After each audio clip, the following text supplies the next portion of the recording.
Andres Kase minu nimi ja siia ette, ennem kui me läheme, on minu enda hinnangul ikkagi praktiliste asjade juurde.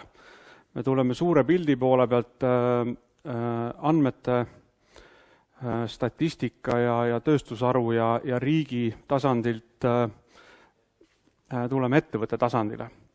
Et ma enne seda tahaksin mainida, et üks hea juhtimine on alati süsteemne ja kohanev. Ükskõik kui palju kriise teil ei ole, lõpuks kohaneda tuleb ikka. Et on need makro- või mikrotingimused või muutused, kohaneda tuleb teil niikuinii. Ja Hille kutsus mind esinema siia ja palus rääkida efektiivsusest ja omahinnast. Võib-olla ma nii palju nendest kõigest ei räägigi, aga ma lähen tootmispõrandale.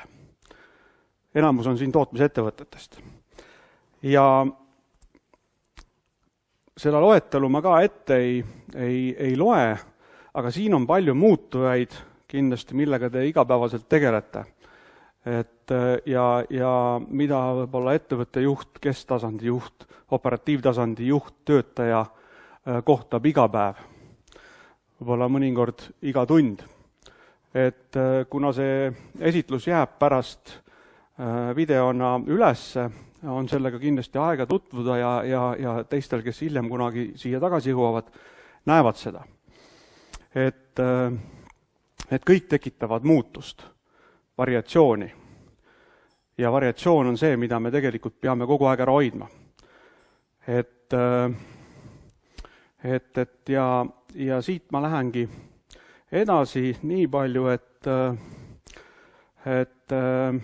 ma enda tutvustamiseks ka liiga palju aega ei raiska, et kui teid huvitab, siis alati Google aitab nimega ja üht-teist ma oma elu jooksul olen saanud teha, head võimalused on ellu tulnud ja nii palju ma mainin, et ma olen kunagi ka Võru tööstustehnikumi lõpetanud, et mu taust on põrutöötamistehnoloogia samamoodi ja selles mõttes on hea teie ees olla, et mingil määral ma puidutöötamistehnoloogiat tean. Et kuigi minu viimased 10 aastat või isegi rohkem 15 aastat otse sellega seotud ei ole olnud. Et vahva ja kool igal juhul. Efektiivsuse juurde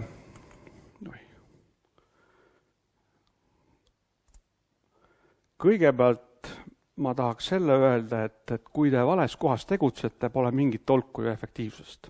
On nii. Et mingil määral selline provokatiivne slaid küll, aga teie strateegia, taktika ja operatiivtasand peab minema kokku. Kui te panete valel ajal käe vale koha peale, võib see olla saatuslik ja ebaõnnestumine on käes. Samamoodi ettevõttel. Kui te lähete valele turule, vale tootega, valel ajal, pole mingit kasu ei taktikast, käelaba, strateegia on käsi, taktika ja näpud, operatiivtasandi juhtimine. Ükskõik kui kõva tegija teil ei ole operaator või keskjuht, kui te olete strateegia valesti teinud, kõik, mitte midagi teil ei lähe paremaks. Sellepärast on see alati oluline, et pange kõigepealt käsi õige koha peale ja siis käelaba ja edasi operatiivtasand. Siis on efektiivsusest kasu. Teine, mis on väga oluline minu meelest suur teema, mida mina olen juhina pidanud ka aastakümnete jooksul õppima, on see, et lase eksida. Lase eksida, muidugi mitte lõpmatuseni, kõlab hirmsasti, esimene kord õhku, teine kord ka võib-olla õhku ja kolmas kord äkki tuleb mitte kuule raisata, vaid tegelikult suunata nad kindlama koha peale. Et selles mõttes distsipliin ja kord peab olema, aga kui me ei eksi, kui me ei õpi oma vigadest, kui me ei katseta, siis tegelikult me ei õpi. Ei indiviidina ega kollektiivina. See on äärmiselt oluline. Koostöö. Pange need funktsioonid omavahel tööle. Hiljem on mul üks slaid siin, et kui me jõuame vähegi sellest sisulise poole pealt sinna, siis ma natuke rohkem räägin, aga liiga pikalt ma siin ei peatuks, et tegelikult ma tahan selle sama põhifunktsioonide, põhitarneahela funktsioonide koostööd eriti rõhutada. Ja see peab olema kuni tootmisoperaatorini või tootmispõrandini välja. Et seda kindlasti rõhutan. Ja väike põige teooriasse ka, et mis see omahind on ja natukene ma puudutan seda plaanilist tegelikku ja tootmisomahinda, täisomahinda, ja sellega tegelikult tegeleb ju kuluarvestus. Kui ma siin kuulsin, kuidas mööblitootja Viljandimaalt, kes ütles, et tal on madal tootlikkus, naljaga pooleks. Kas sina tead, ma ütlen sina, ma loodan, sellest midagi ei ole, kas sina tead, kui palju on toote plaaniline ja tegelik omahind näiteks? Ja palju on vahe? Umbes. Palju on soovide ja tegelikkuse vahe?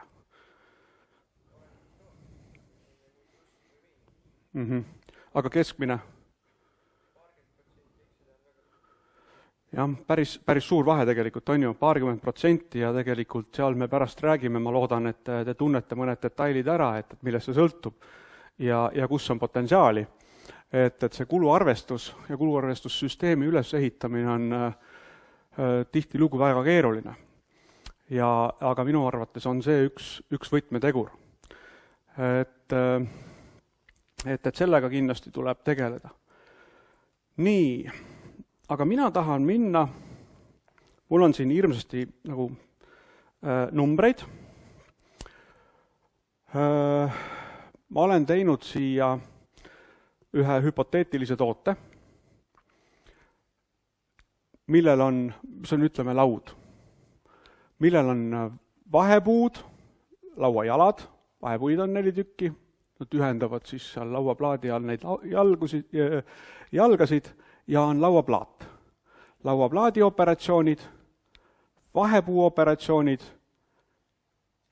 jalaoperatsioonid, jalg ja vahepuu muutuvad koostuks, siis lähevad viimistlusse, koost läheb viimistlusse, plaat läheb viimistlusse ja lõpuks lähevad plaat ja vahepuu koost lõppkoostuks.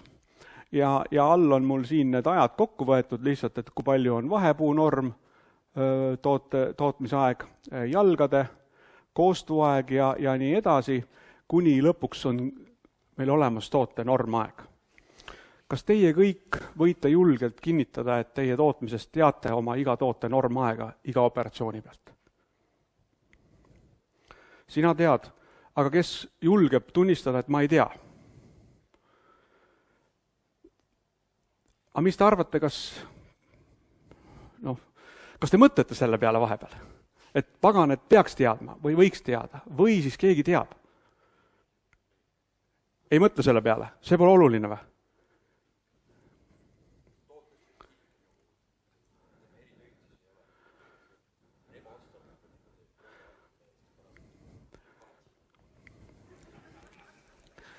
Projekti tootmine. Okei. No mingisuguseid töötlemisaegasid sa tead, sul on kindlasti varukast mingisugune oma reegel, et vaat selline hulk puitu niimoodi. Aga need, kellel on ikkagi mingisugune standardne toode, enamasti teavad. Jah. Et projekti tootmisega on tõenäoliselt seal muud asjaolud, aga sa planeerid kindlasti. Et jaa. Aga põhimõtted ju tegelikult jäävad, et tootmiskorralduse ja planeerimise mõttes, et kas ta on masstootmine, projekti tootmine, et põhimõtted jäävad, et kui sul on toote spetsifikatsioon, sa pead teadma tegelikult, et mitu lõiget sa siin tegelikult teed. Et kui palju on sul hööveldada, lihvida, viimistleda, kuidas see voog läheb seal, kui suur on partii, et miks ma nendest asjadest räägin, et tegelikult minu hinnangul, minu kogemusel väga paljud ettevõtte juhid alahindavad seda tegurit. Ja minu arvates on seal peidus ka palju nii-öelda efektiivsuse ja tootlikkuse varu.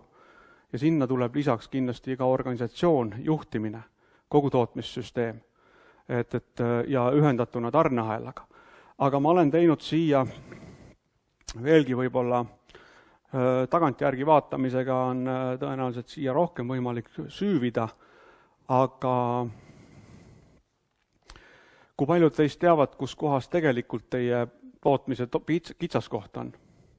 Võib-olla härra Vermost mul jäi meelde.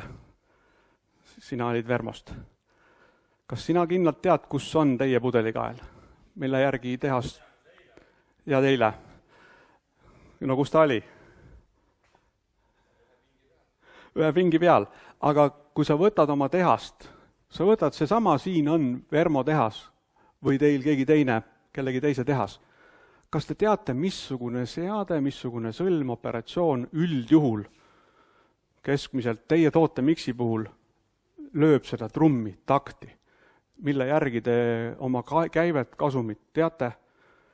Ja, et arvestuslikult teate. Ja te teate, mitu tihumeetrit või mitu mööbli kuupmeetrit või peab välja tulema päevas, et tegelikult ellu jääda, on ju. No siis te olete kindlasti väga tublid. Aga need numbrid on väga väiksed siin, aga ma tahan seda öelda, et kui sellist tervikpilti ees ei ole, kui näiteks ettevõtte juht või tippjuhtkond ei tunneta neid teemasid, mis on tootmispõrandal, võib-olla operatsioonidega, siis tegelikult jällegi me raiskame oma efektiivsuse potentsiaali. Mis te sellest arvate?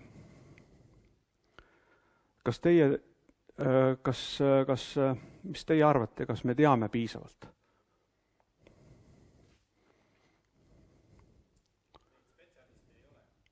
Kes oskaks seda?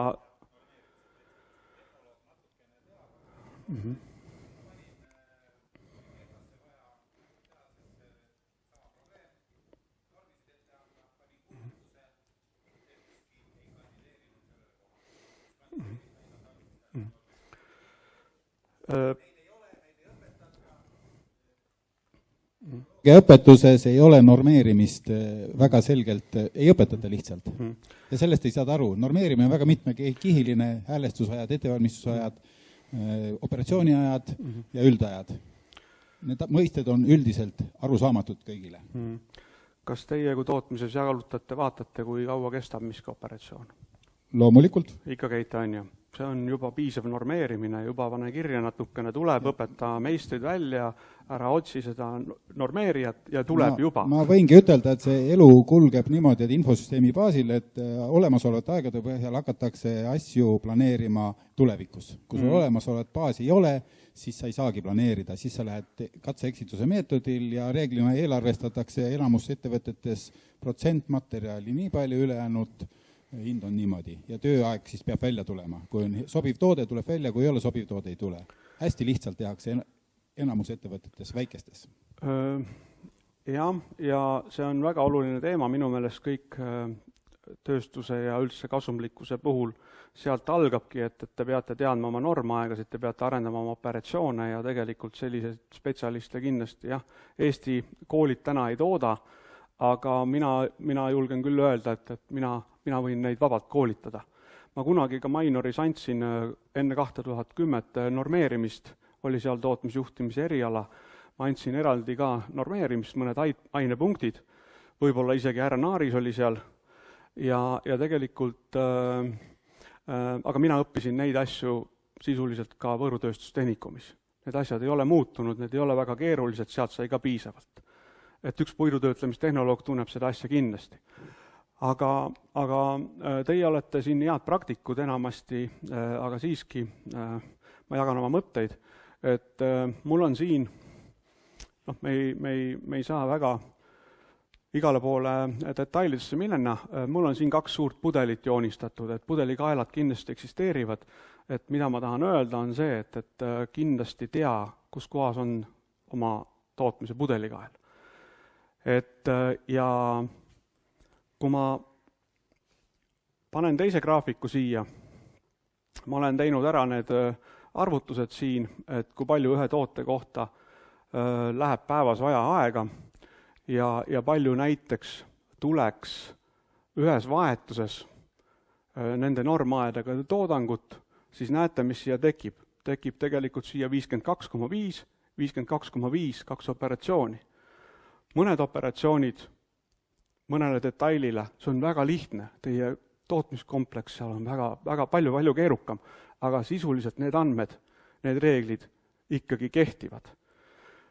Kui on, ja ma loodan, et teil on tüüptooted, tüüpprotsessid, tüüpvood kaaristatud ja sealt tegelikult tekivad sellised pildid. Aga kuhu pannakse tihti fookus? Võib-olla servatöötlusliin kui selline oli väga kapitalimahukas ja meil on laenud peal, võib-olla ma natukene utreerin ka üle, aga ta seisab peaaegu päevast päeva, enamus aja. Tihti minnakse, et seda nii-öelda investeeringut paremini ära tasuda, minnakse seda liini tõhustama või mingeid teisi seadmeid efektiivistama. Mille pärast minnakse? Sellepärast, et tegelikult ei ole seda pilti. Täpselt seda pilti, et kus on meie pudelikael ja palju on selle tootmisüksuse tegelik võimekus lähtuvalt sellest. Meie protsessid ei ole kindlasti tasakaalus, eriti veel projekti tootmises, kuigi ma julgen siin, täna me ei jää aega, me võime diskuteerida, projekti tootmises eri mööbliga on samamoodi võimalik standardid välja juurutada. Et aga kui sellega tegeled, sellega, mingit tolku teil ei ole. Et võib-olla te teate seda, aga üldjuhul selle suhtes eksitakse. Ja kui ma edasi lähen, mul on graafikuna siia, ma korjasin ära siit tegelikult sellised asjad nagu need servatöötluse ja need väga suure võimsusega masinad, siis te näete, et tegelikult siin on selgelt pudelikael, mis tegelikult määrab ju teie tootmise kasumlikkuse, teie ettevõtte kasumlikkuse, kõik. Ja kui te liigute natukene sinna allapoole, kui härra seal Viljandis vooditehases teadis, et oma hinda, iga toote oma, kui sa tead ka iga toote oma hinda ja selle pudelikaela kaudu tekivad lisandväärtust, minutis palju sealt tuleb, siis sa oled veel kaugemal oma teadmisega ja võib-olla saad seal prioriteete teha, et hea küll, see toode 1 minutiga teeb 10 euri, aga teine toode 2 minutiga teeb 12 euri. Just pudelikaela mõttes, mitte lihtsalt palju on absoluutväärtust kasumil või palju on tal marginal, aga palju ta teeb pudelikaelas. Et lihtsalt mõelge, kas teie teate neid andmeid.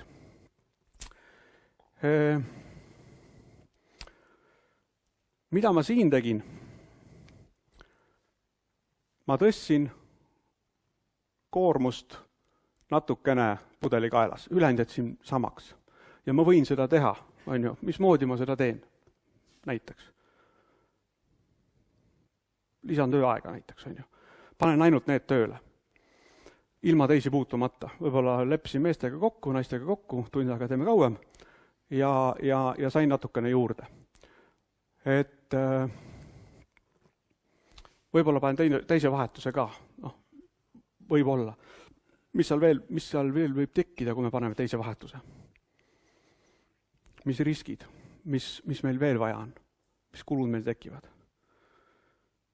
Koordineerimine, organiseerimine kindlasti on nii. Kuhjuv inventar, millest meil rääkis ka Raul, käibevahendid. Kui meil on keerukas toode, kaua ta läbib tootmist, kaua ta kulutab elektrit seal, kas see toode läbib tootmisest 1 tunniga, 2 tunniga või koperdavad need erinevad detailid seal pinkide juures mitmeid tunde kauem. sealt me allokeerime tegelikule oma hinnale kõik kulud, on nii. Et minu arvates on see väga oluline ja kui ma siit edasi lähen, ma tegin ühe lihtsa tabeli. Ma tegin ta täpselt sellele konverentsile, et tegin hüpoteetilised arvutused tootmismahuga. Näete, siin on 52,5, ütleme tavaplaan, see on meie 8-tunnilise päevaga, nende normidega võetud inimeste arv, oletame, et meil on üldkulud kuus, siin on juhid, siin on spetsialistid, seal on kõik hoonega seotud kulud, tootmise üldkulud ja siin on eraldi ka välja toodud amortisatsioon, ütleme see, mis tuleb meil määratletud amortisatsiooni normi kaudu, et oletame, et see on olemas siin kulumaterjalile, mis ma võtsin antud toote puhul 100 euri näiteks ja normidest tulenevalt läheks vaja 5 inimest. Okei, me võtamegi 5 inimest, oletame. Tööjõukulud, arvestasin 10 euri tunnis. Tuli kuskil seal tööjõukulu kuus enam-vähem 2000 midagi. Ma ei tea praegu, kas see on varuga, võib-olla on see varuga, võib-olla mitte, pole nii oluline. Ja tootmismaht kuus 21 tööpäevaga, tootmise omahind, täis omahind, üldkulude osa ja võtsin müügihinna. Ja kui sellise valemiga me töötame, siis tegelikult me peaksime, ma ei pandki siia meelega mitte kasum, vaid et me saame kasu sellest tegevusest, et mis iganes number ta siin on, nimetame, ja marginaal oli 2,9%. Nüüd tegelikkus on selgelt sellest halvem, sellepärast et me kunagi ei suuda, no üldjuhul me ei suuda nominaaliga neid asju teha ära, nominaalinimeste arvuga. Ja kui me lisame siia juba 20% otsa, mis juhtub antud tootmismahuga ühe inimese pärast, antud tootmismiksiga, kuludega, käibega juhtub selline asi, et me oleme juba üle protsendi langenud. Aga mis edasi saab? Et kui me oleme näiteks kitsaskohta parendanud, 60 on väljund, mismoodi kitsaskohta parendasime meie, panime lisatunde, on ju. Okei, ma olen arvestanud siia selle sisse. Ja tööjõukulu ja tööjõumaht tegelikult kasvas natuke.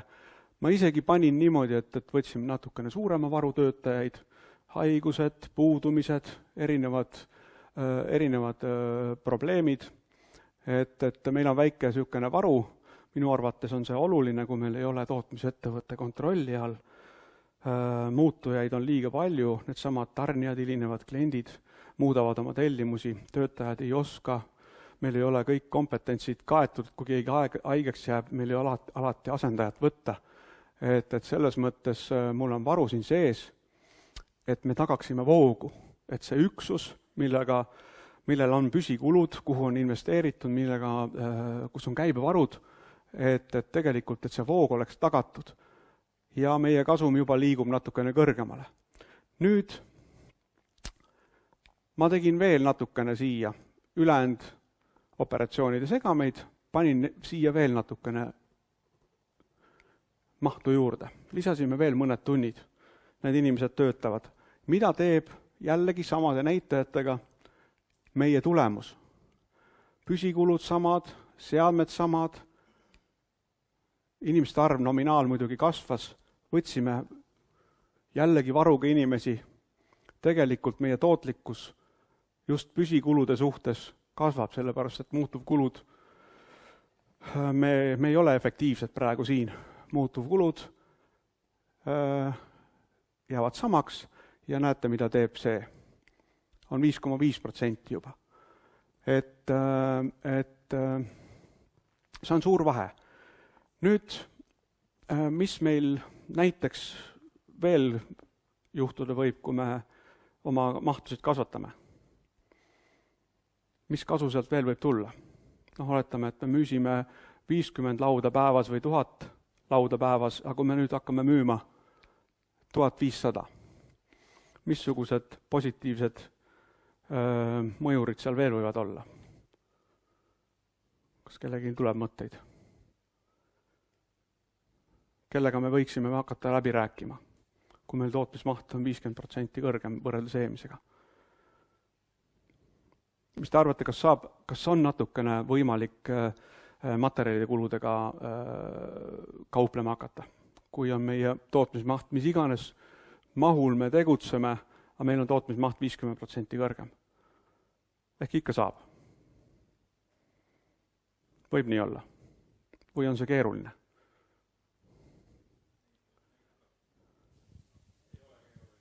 Ei ole keeruline. Saab ikka. Tegelikult sealt tuleb lisaargument, et mina panin siia 2% materjali kuluvõitu sisse.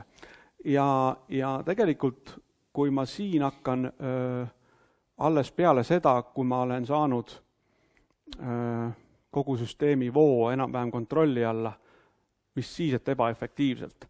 Alles siis mina hakkan või soovitan hakata tegelema päris efektiivsusega ja timmimisega, et saada võib-olla mitte 7 töötaja pealt, aga võib-olla natukene veelgi parema tulemuse pealt see tulemus kätte. Aga kui suured on tegelikult mahud kasumite vahel, et kindlasti oluline on see, et me paneme fookuse õigesse kohta ja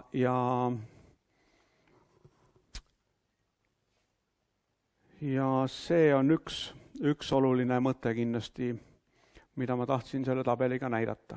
Kas see tuleb mõnele tuttav ette?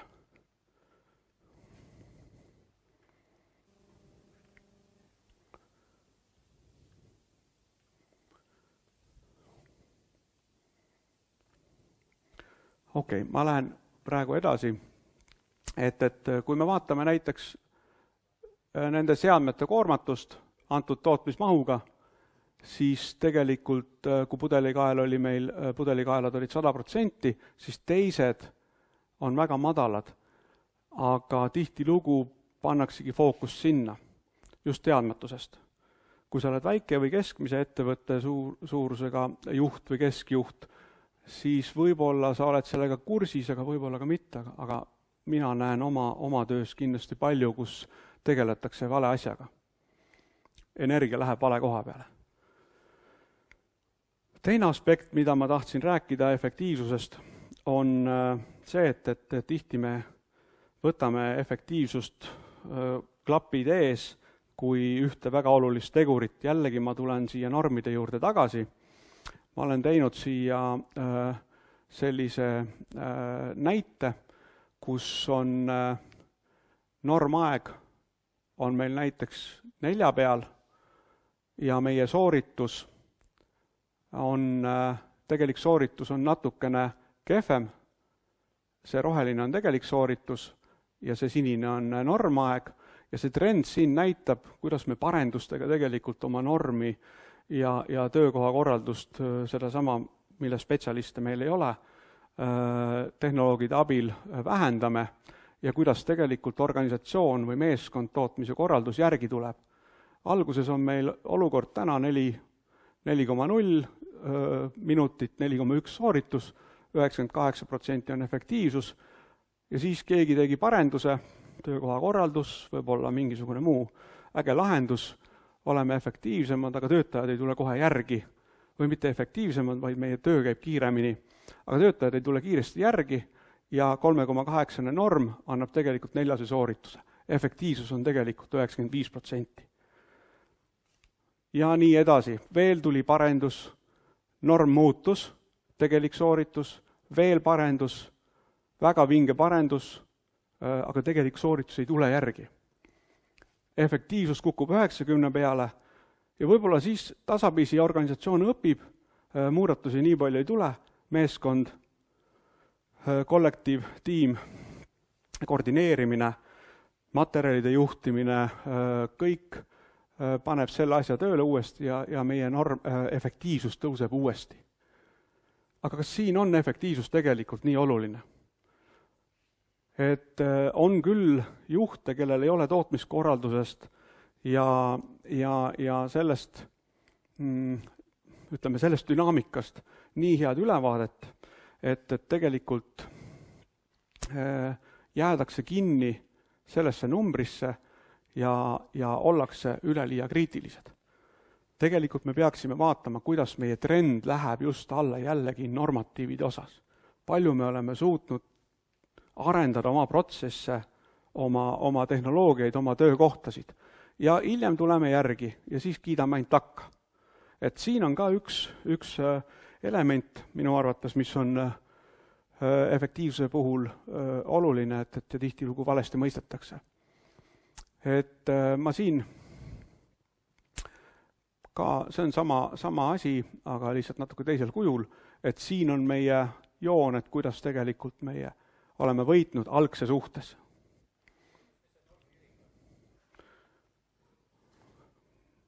See on antud juhul näiteks aeg, 4 minutit tükk, oletame. Ma võin sellega võtta ju tunnist tükke, et seal tegelikult vahet ei ole. Et lõpuks on suhe, vaata see, mis on oluline algse suhtes. Ja meil on teoreetiliselt on meil 2 tüüpi efektiivsused. Et üks on see, mida me teeme seadmete ja operatsioonidega, et tegelikult seal on üksikseade ja selle ressursi efektiivsus oluline, aga teine on see, mis toimub tehasest väljundiga ja ülejäänud tegevuste suhe sellesse. Et võib-olla ma soovitaks panna sellele nagu rohkem rõhku, ja ühe seadme operatsiooni efektiivsust mitte nii nagu hirmsasti nagu vaadata. Ja selle koostamise puhul ma rõhutaks seda, et kuidas vastutused üle antakse. Et seal ennem ühe slaidil ma näitasin 4x100 mehi, et see kokkulepe tihtilugu, et kuidas ladu näiteks annab edasi oma vastutuse tootmisele. Et kuidas tootmine peab minema tegelikult ise lattu otsima riiulitelt kaupa, ei ole kindlasti õige, et pigem peaks olema niimoodi, et ta saab fokusseerida, paneb käe sinna taha ja talle antakse see pulk edasi. Et see on nagu ära timmitud vastutuste jaotamine. Aga isegi see oleks parem, kui on kokku lepitud 1 ruutmeeter ja ma jätan pulga siia. See on ka parem kokkulepe kui mitte kokkulepe. Igaüks teeb oma eri viisil, et tihtilugu on just vastutused ja rollid organisatsioonis kokku leppimata. Jaa.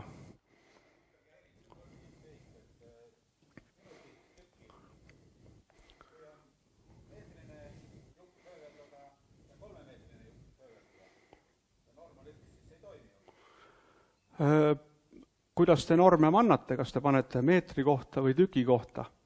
Et üks on 3-meetrine jupp, ta on ühes tootes, tal on oma norm.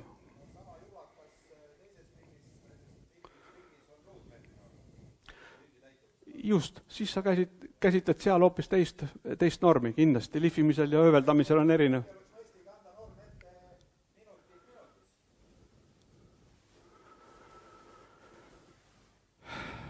Neid tegelikult annab ju välja arvutada. Kindlasti toote normaeg ajaliselt on teil määratletud, on ju, et üks selline laud, 40 tundi võib-olla või 40 minutit võtab aega, selles mõttes ei ole küsimust, et ajaühikuna. Aga seal ei ole tegelikult suurt vahet.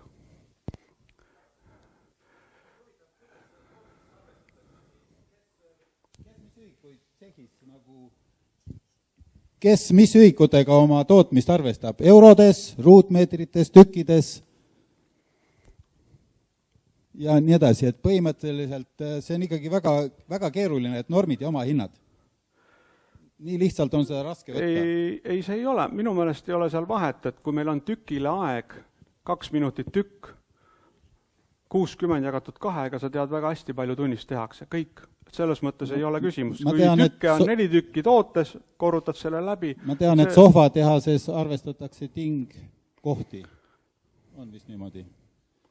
ja siis paljudes, ütleme, puiduprotsessi alguse protsessides arvestatakse tihumeetreid, jooksvaid meetreid. Seal on asi lihtsam. Jah.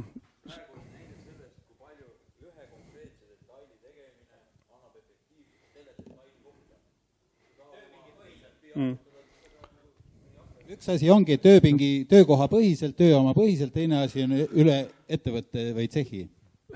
Kui sa töökohta arendad, kui sa ühte operatsiooni arendad ja teised operatsioonid samaks jäävad, siis sul tegelikult ju toote normaeg ka paraneb, et selles mõttes ei ole küsimust, aga sa pead tundma ühte operatsiooni, et saavutada terve toote tehnoloogia parendust. Et loomulikult, ja sa pead, võib-olla sa mingil hetkel võtad ühe operatsiooni sealt üldse vahelt ära, sellepärast et sa asendasid selle CNC keskusega. Mitu operatsiooni oli ennem. Et selles mõttes oluline on see, et need on kokku lepitud ja sa tead, mida te mõõdate. Ja tingühikud võivad olla võib-olla tehase tasandil tõesti, et mitu tihumeetrit me selle tehasega läbi suudame siin töödelda. On see nelikant või saeveski või ikka sa pead teadma ka tootmismahtu, mitte ainult käivet. Nagu Raul ka rääkis, et tegelikult käive võib olla muudetud sellepärast, et lihtsalt hinnad muutuvad. Aga sa pead teadma tootmismahtu.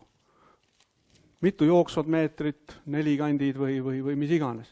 Selles mõttes on ettevõtte sarnane sellele samale nelikandile või ka mõnele tootmisliinile, ta peab kogu aeg liikuma. Soetuskulud on niikuinii, aga kui ta sealt takerdub, keegi, ma ei tea, puru ei lähe sealt ära väga korralikult. Terad lähevad puruks sellepärast, et mingi jama on seal puidu sees. Tootevahetus on väga pikk. Et tegelikult täpselt see sama nelikant on täpselt nagu ettevõte. See voog on kõige olulisem. Ja need vastutused. Et kuna meil on nüüd aeg sealmaal ka, et ma peaks midagi jätma küsimusteks, et mul on siin mõned sellised varieeruvust ja selle minimeerimist rõhutavad slaidid, et liintootmises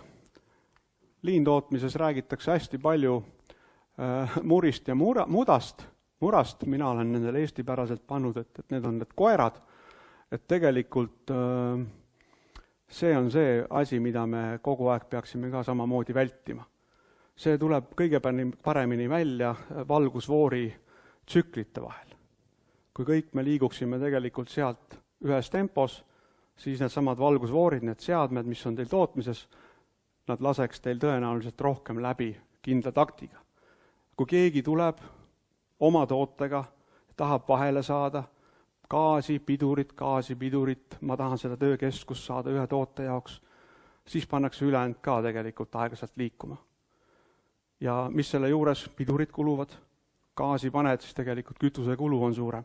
Seda varieerumist tuleb kogu aeg võimalikult vältida, minimeerida, miks on jalgrattateed suure tee kõrval, sellepärast, et need ei segaks teisi. Et kõik asjad tuleks oma voogudega paika panna tootmises, et see on kindlasti hästi oluline.